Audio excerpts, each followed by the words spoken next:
안녕하세요. 남간사관학원의 남간입니다. 오늘은 기초해부생리 네 번째 파트인 순환기계에 대해서 여러분에게 알려드리려고 해요. 순환기계는 혈액, 심장, 림프계 굉장히 내용이 많거든요. 그래서 여러 파트로 쪼개서 여러분한테 일단은 알려드릴 거예요. 그럼 이제부터 시작해 볼게요. 순환기계의 구조와 기능은 뭐냐? 순환기계의 작용은 심장이라는 펌프, 심장은 펌프라고 생각하시면 됩니다.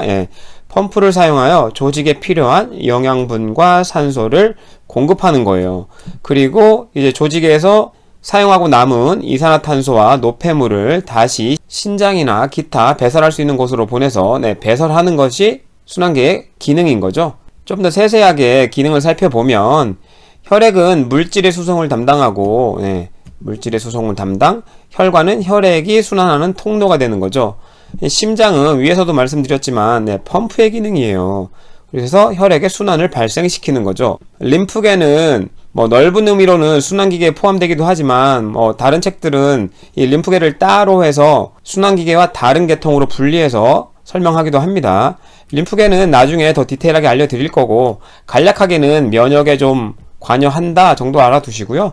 그리고 동맥에서 뿜어져 나온 산소와 영양분이 있는 혈액이 모세혈관을 통해서 조직에게 산소와 영양분을 제공할 거 아니에요. 그러다 보면 좀 새어나오는 액들이 있어요. 그거를 조직액, 간질액 이렇게 얘기할 수 있는데, 이런 걸 다시 순환기계로 돌려보내는 역할을 합니다. 지금 이렇게만 들어서는 잘 모를 수 있어요. 나중에 림프계 할 때 다시 더 디테일하게 알려드리겠습니다. 자, 그러면 첫 번째 혈액에 대해서 볼 텐데, 시험에 잘 나오는 7%예요.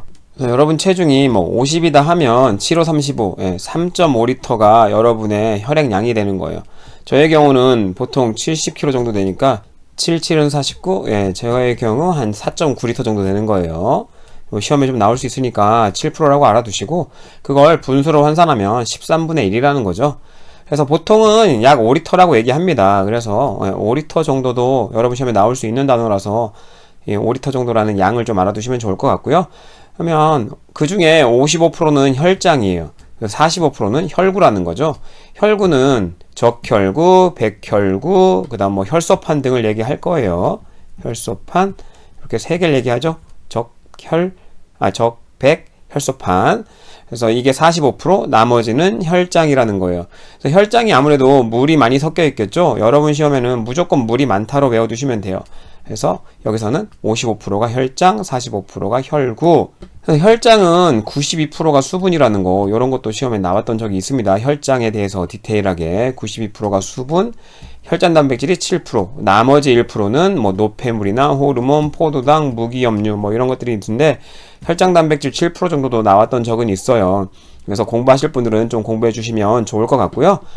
이 혈장 단백질 7%에서 알부민이 차지하는 게 50% 이상이라는 거죠. 50%, 글로불린이 35에서 40%, 피브리노겐이 대략 7% 정도라는데, 이런 것보다는 나중에 아시겠지만 피브리노겐은 혈액 응고에 관여한다 정도 여기서 알아두시고요. 시험에 나올 수 있거든요. 알부민은 삼투압에 관여한다. 이것 말고도 영양소를 옮긴다든지 이런 이동 기능도 있긴 하지만 여러분 시험에는 삼투압으로 굉장히 잘 나와요. 글로불린은 알파도 있고 베타도 있고 감마도 있어요. 얘네들은 알파 베타는 보통 물질의 이동이나 면역을 약간 보조하는 역할 이렇게 얘기하는데, 여러분 시험에는 물질 이동으로 많이 나오거든요. 그래서 공부하실 분들은 좀 해두시고, 시험에 많이 나오는 부분은 아니에요. 그래서 물질 이동을 좀 도와준다. 여러분 시험에 잘 나올 거는 감마 글로불린이거든요. 감마 글로불린. 여러분 시험에 감마 글로불린은 면역 글로불린으로 나와요. 그래서 감마 글로불린이다 하면 면역 글로불린이라고 꼭 알아두셔야 됩니다. 면역에 관계한다. 혈구의 첫 번째 적혈구, 이렇게 혈구의 기능으로 시험에 많이 나오기 때문에 여러분은 기능 위주로 외워두시면 돼요. 그렇게도 나오기도 하지만 어렵게 나오면 적혈구에 대해서 디테일하게 묻는 질문도 나오거든요. 그래서 1 입방미터당 400에서 500만 개 이런 것도 나왔던 적은 있어요. 그리고 크기는 7에서 8 마이크로미터고, 모양은 원반형의 핵은 없다. 그래서 모든 세포가 핵을 가지고 있다는 거짓말인 거죠. 적혈구는 핵이 없습니다. 그래서 어떻게 생겼냐, 이렇게 생겼어요. 원반 모양으로 생겼잖아요. 약간 타원형으로 해서 요 가운데 부분이 좀 움푹 들어가 있습니다. 이렇게 생긴 게 적혈구예요. 수명은 며칠이냐? 책마다 좀 다르지만 100에서 120일 정도 된다고 해요. 골수에서 생산돼서 비장, 간, 골수에서 파괴됨. 골수에서 생산된다고 하지만 태생기에는 간에서도 생산이 돼요. 뱃속에 있을 때, 애가 뱃속에 있을 때는 아직 뼈가 완전히 자라지 않았을 때 골수도 만들어지지 않았기 때문에 간이나 비장, 여기서도 조혈작용을 합니다. 혈구를 만들어요. 그래서 이게 시험에 나옵니다. 하지만 이후에는 간에서 조혈작용을 더 이상 하지 않아요. 그래서 성인에 대해서는 절대 간에서 조혈작용을 하지 않습니다. 일부 뼈의 골수에서만, 특히나 앞에서도 알려드렸었지만 예전 수업에 적골수, 적골수에서 혈구를 생산해요. 적골수란 단어도 여기서 다시 한번 알아두시면 좋을 것 같아요. 폐에서 조직으로 산소를, 조직에서 폐로 탄산가스를, 여기서 탄산가스는 이산화탄소를 얘기하겠죠. 이렇게 해서 필요한 산소를 전달해주고 노폐물인 탄산가스를 다시 폐를 통해서 밖으로 제거할 수 있도록 운반하는 기능이 이 적혈구가 하는 기능인 거죠. 그리고 이 적혈구의 헤모글로빈에는 철을 함유하고 있거든요. 철을 함유하고 있어서 좀 붉은색을 띄어요. 그래서 적혈구가 빨간색을 띄는 거고, 이 혈색소인 헤모글로빈을 가지고 있기 때문에 나중에 적혈구가 파괴되게 되면 이 적혈구에서 뭐가 나오겠어요? 철분이 나올 수 있다. 이걸 좀 기억하고 계셔야 여성들이 남성보다 좀 빈혈이 더 많은 이유도 설명이 돼요. 왜 그러냐면 여성은 생리를 하기 때문에 일정량의 혈액이 계속 밖으로 빠져나가는 거거든. 남성은 그렇지 않잖아요. 그래서 일정량이 계속 빠져나가니까 철분이 계속 소실되는 거예요. 밖으로 빠져나가서. 적혈구가 소실된다는 건 철분이 소실된다는 이야기, 요런 걸 좀 이해하셔야 풀 수 있는 문제들이 간혹 있을 수 있으니까, 헤모글로빈은 철분을 가지고 있다. 헤모글로빈을 잃는다는 건 철분을 잃는다는 거기 때문에 철분을 재활용하기 힘들겠구나. 요런 걸 좀 알고 계세요. 여기서 백혈구는 혈구 중 가장 큰 세포예요. 그래서 과립백혈구, 무과립백혈구로 크게 나누는데, 과립백혈구에는 호중구, 호산구, 호염구로 나눠요. 그러니까 뭐 산성을 좋아하냐, 염기를 좋아하냐, 중간을 좋아하냐, 이래서 이름을 붙였는데 아무래도 중간이 제일 많죠. 65에서 70%. 무과립백혈구는 단핵구, 림프구라고 나누는데 림프구가 23에서 25%. 그래서 제일 많은 건 호중구, 두 번째는 림프구. 이런 걸 묻는 문제도 간혹 나왔던 적은 있는데 잘 나오는 문제는 아니고요. 그냥 호중구가 제일 많다 정도 알아두시면, 그래도 여러분 시험에 좀 이 부분이 가장 많이 나왔던 부분이기 때문에 도움은 될 것 같아요. 과립백혈구는 뭐냐? 이렇게 포도 모양처럼 이렇게 과립이 안에 있다, 없다, 이런 기준으로 과립, 무과립 백혈구를 나눈 거예요. 그럼 백혈구의 양은 얼마냐? 잘못 나왔네요. 7,000이에요. 1, 2박미터당 7,000에서 10,000개 정도 된다는 거죠. 그리고 백혈구의 증가는 보통 감염을 나타내요. 여러분, 염증이라고 하면 이 백혈구가 증가하는 경우가 대다수입니다. 여러분 시험에 예외사항으로 장티푸스가 나온 적이 있어요. 장티푸스에서는 이 백혈구 수치가, 백혈구를 WBC라고 해요. WBC가 줄어들어요. 요런 게 한번 굉장히 어려운 문제로 나온 적은 있는데 정말 오래전에 한 번 나왔던 거기 때문에 굳이 암기하실 필요는 없으실 것 같고, 고득점 원하시는 분들은 한번 외워놓고 가시면 혹시 나온다면 문제은행에서 다시 꺼낼 수 있으니까 맞추실 수 있는 문제가 되겠네요.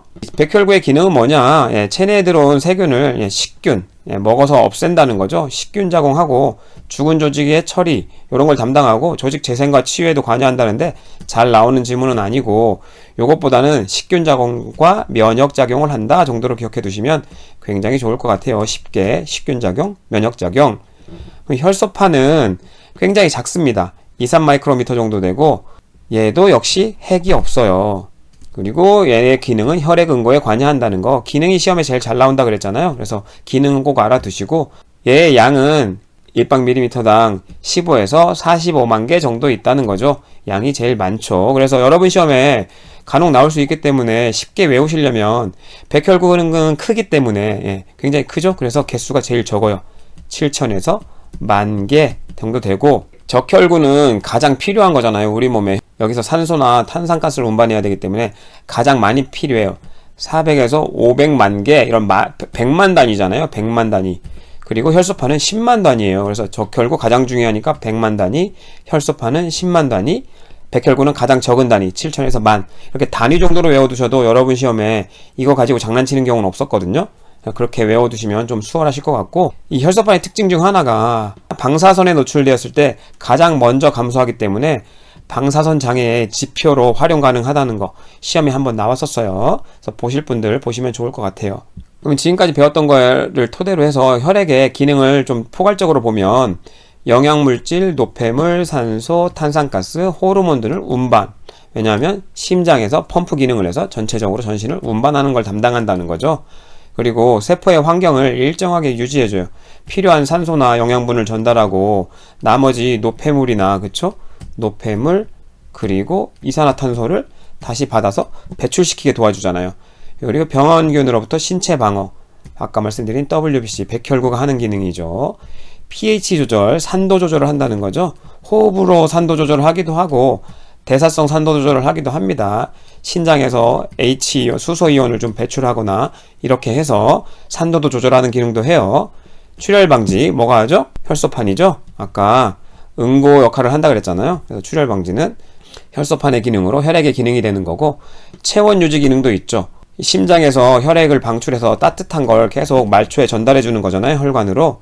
그래서 가장 먼저 차가워지는 것이 말초예요. 여러분이 추운 환경에 노출됐을 때.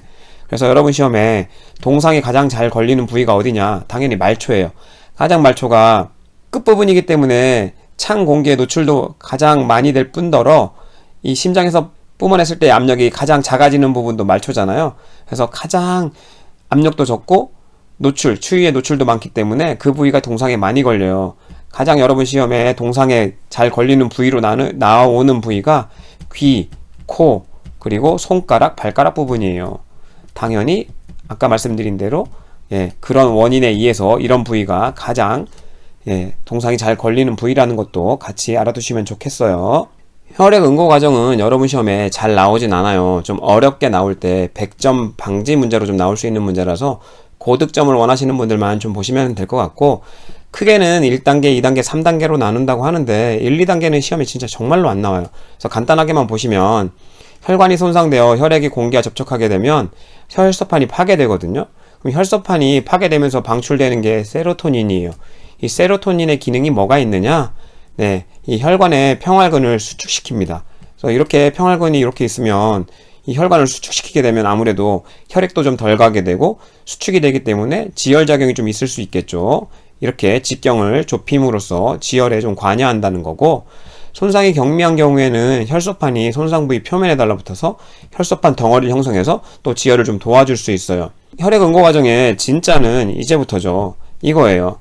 혈액 응고인자는 혈소판 당연히 들어가겠고, 트롬보플라스틴, 프로트롬빈, 비타민 K, 칼슘, 무슨 말이야 이러실 수 있는데, 이 혈액 응고인자는 좀 외워두세요. 여러분 시험에 한 번씩 나올 수 있기 때문에, 물론 고득점용이에요. 그래서 고득점 원하시는 분들만 좀 보시고, 그렇지 않은 분들은 굳이 안 보셔도 상관은 없지만 한번 봐두시면 여러분 지혈은 어떻게 되는지 좀 도움이 되실 수 있잖아요. 그래서 비타민 K가 뭐에 도움을 되냐 하면 간에서 프로스트롬빈을 생성시키는데 좀 관여한다. 이 정도만 알고 계세요. 더 디테일하게 들어가면 어려우니까 프로스트롬빈 만드는데 좀 관여하는구나 알아두시면 좋고, 무기질에서는 이 칼슘이 혈액 응고에 관여하는구나 정도만 알아두시면, 요 트롬보플라스틴이나 프로스트롬빈은 이제 응고 과정에 나오는 단어이기 때문에 여러분이 좀 배우실 수 있을 거예요. 자, 보실게요.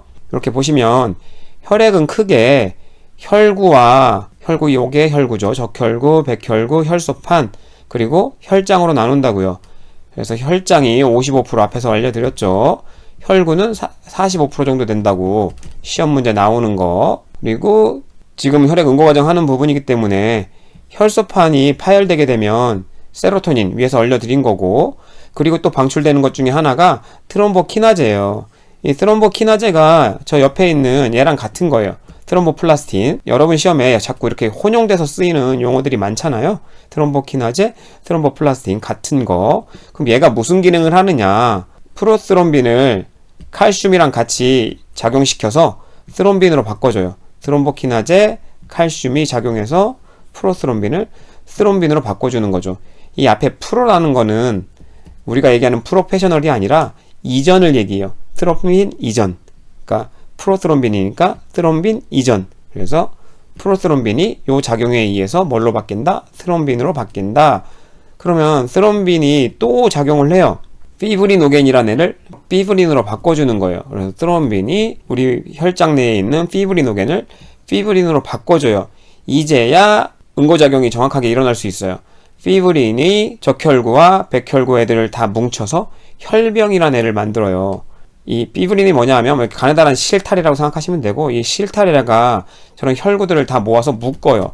거기에 이제 응고작용을 만들어 버리는 거죠. 실타래 안에 혈구들을 묶어서 혈병작용이 있고 덩어리를 만들어요. 그렇게 해서 지혈을 시키는 게 혈액 응고작용이에요.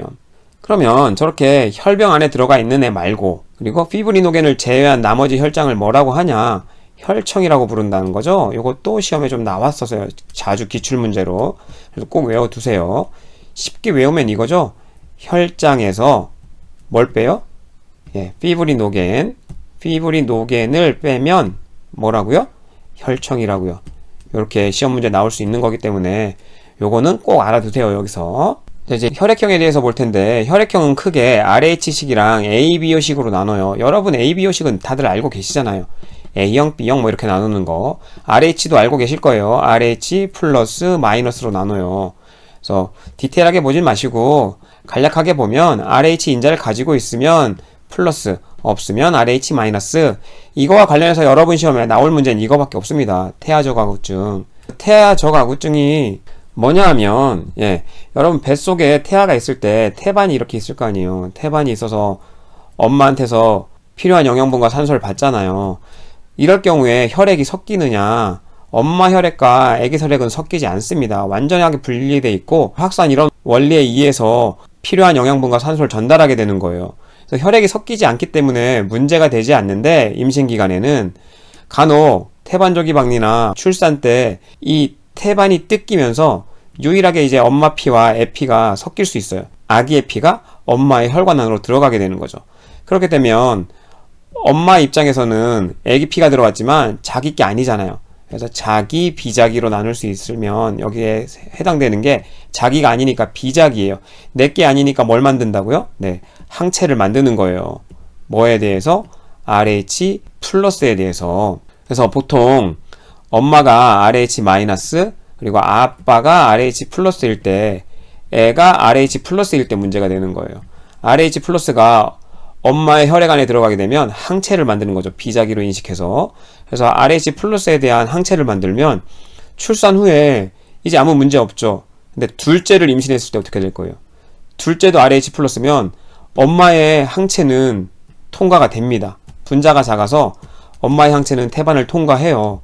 그래서 RH 플러스를 공격하게 되는 거예요. RH 플러스 항체가 RH 플러스를 공격하면 혈구가 깨지겠죠. 이 적혈구가 깨지는 거를 용혈이라고 하잖아요. 용혈 반응이 생기기 때문에 문제가 일어나는 게 태아저가구증입니다. 이 태아저가구증은 시험에 나올 수 있고, 모체가 RH-, 남자가 아빠가 RH 플러스일 때 생긴다. 시험 문제에 나와요. 단순암기로 태아저가구증 RH 이상일 때 RH 플러스 마이너스만 기억하시면 되기 때문에 단순암기로 외워두셔도 될 것 같아요. 자, ABO식은 이 응집원을 보고 혈액형을 맞춥니다. 무슨 얘기냐? A형 응집원을 가지고 있으면 A형, B형 응집원을 가지고 있으면 B형, AB형 응집원을 다 가지고 있으면 AB형, 응집원이 하나도 없어서 O형이란 혈액형을 붙인 거예요. 응집소는 반대예요. A형에서 A형 응집소를 가지게 되면 이 두 개가 아까 항원항체 반응처럼 용혈을 일으킨다고 생각하시면 돼요. 그러니까 이 용혈 반응이 일어나지 않으려면 A형에서는 A형 응집소가 있으면 안 되겠죠. 그래서 B형 응집소를 베타라고 해서, 아무튼 B형 응집소가 있는 거예요. 그럼 B형 응집소가 있으면 안 되겠죠. B형에서는. 그래서 A형 응집소가 있는 거죠. AB형은 둘 다 응집원 A형, B형 응집원이 있으니까 응집소가 하나라도 있으면 안 돼요. 용혈 반응이 생기니까. 그래서 응집소가 없습니다. O형은 응집원이 없기 때문에 응집소, 알파, 베타를 둘 다 가지고 있어요. A형 응집원, B형 응집원을 다 가지고 있어요. 그래서 이걸 잘 보셔야 되는 게, AB형은 응집소가 하나도 없잖아요. 그러니까 O형한테도 혈액형을 수혈을 받을 수 있고, B형한테도 받을 수 있고, A형한테도 받을 수 있어요. 왜? 응집소가 없잖아요. 응집소가 없으니까 뭘 받아도 상관이 없어요. 근데 O형은 반대죠. 응집소가 A, B 둘 다 있잖아요. 응집원이 없는 대신 A, B 둘 다 있어요. 그래서 A, B형한테도 받아도 용혈 생기고 B형한테 받아도 B형 응지본이 있으니까 용혈 생기고 A형한테 받아도 A형 응지본이 있으니까 용혈이 생겨요. 그래서 O형은 누구한테도 수혈을 받을 수 없어요. 그럼 누구한테만 받을 수 있어요? 예, O형한테만. 굉장히 이타주의적이죠, O형이. 그에 반해 A, B형은 굉장히 이기적이에요. 다 받고 아무한테도 못 줘요. 그래서 O형을 만능 공혈자, 모든 사람한테 줄 수 있다. A, B형을 만능 수혈자, 이렇게 해서 시험에 나올 수 있어요. 단순 암기로 암기해 두셔도 좋을 것 같습니다.